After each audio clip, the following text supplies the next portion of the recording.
కళత్రాన్ని ఏ దేశం వెళ్ళినా పెళ్ళాలు దొరుకుతారు. ఏ భాష దాన్ని చేసుకుంటే భార్య అవదమా అవుతుంది కదా.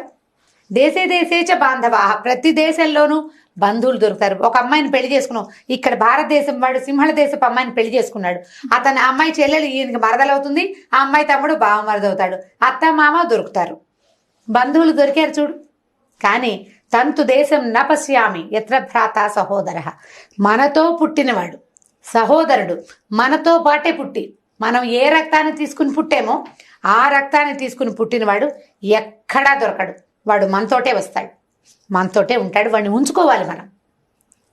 చిన్న చిన్న విషయాల కోసం, చిన్న చిన్న వస్తువుల కోసం, ఆస్తుల కోసమో గనక పోరాటం సాగిస్తే నీతో పుట్టినవాడు నీకు ఇంకెక్కడా దొరకడు. నువ్వు దేశం అంతా ఆడపిల్లల్ని ఎక్కడైనా సాధించవచ్చు, భార్యల్ని బంధువుల్ని సాధించవచ్చు, స్నేహితులు కొల్లలు ఎంతమంది కావాలంటే అంతమంది.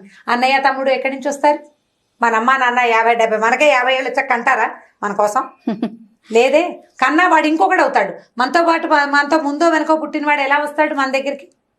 ఉన్న అన్నదమ్ములు అక్క చెల్లెల్ని కాపాడుకోవాలి, రక్త సంబంధాన్ని నిలబెట్టుకోవాలి. ఇవాళ రేపు ఒక కథ చదివాను జయ, చాలా కాలం క్రితం. ఒక ఆర్ఫనేజ్ నుంచి 2 పిల్లల్ని పెంచుకున్నారు.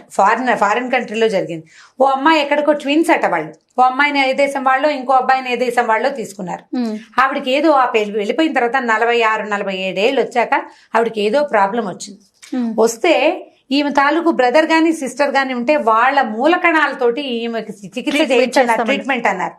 ఆ అమ్మాయి హస్బెండ్ దేశాలన్నీ వెతికి తన భార్య తాలూకు కవల సోదరుని వెతికి పట్టుకున్నాడట, ఆ స్టెమ్ సెల్స్ వాటి కోసం, సెల్ కోసం. ఇప్పుడు దేశాలు వెతుకోవటానికి మనతో పాటు ఉన్నవాడిని మనతో ఉంచుకోవద్దు అంటే మాకు అది వస్తుంది అంటే రాదు. అసలు రావాల్సిన అవసరం, నీకు జబ్బులు రావక్కర్లా, నువ్వు సంతోషంగా ఉండదు కదా. మా అన్నయ్య నాతో ఉన్నాడు, ప్రేమ ఆప్యాయత కావాలి కదా. నీకు కావాల్సింది నీ బ్లడ్, దాన్ని జాగ్రత్త పరచుకోవాలి. రాముల వారు అంతటి వాడే చెప్పాడు ఈ మాట. మనం ఎంత ఆయనకి చాలా అవసరం. బ్రదర్హుడ్ సిస్టర్హుడ్ లో తప్పకుండా పట్టు విడుపు ఉండాలి. వస్తుభ్రాంతి తోటి మనుషుల్ని పోగొట్టుకోదు. వస్తుభ్రాంతి పడ్డామా ఇక వస్తువులే ఉంటాయి, నీకు మనుషులు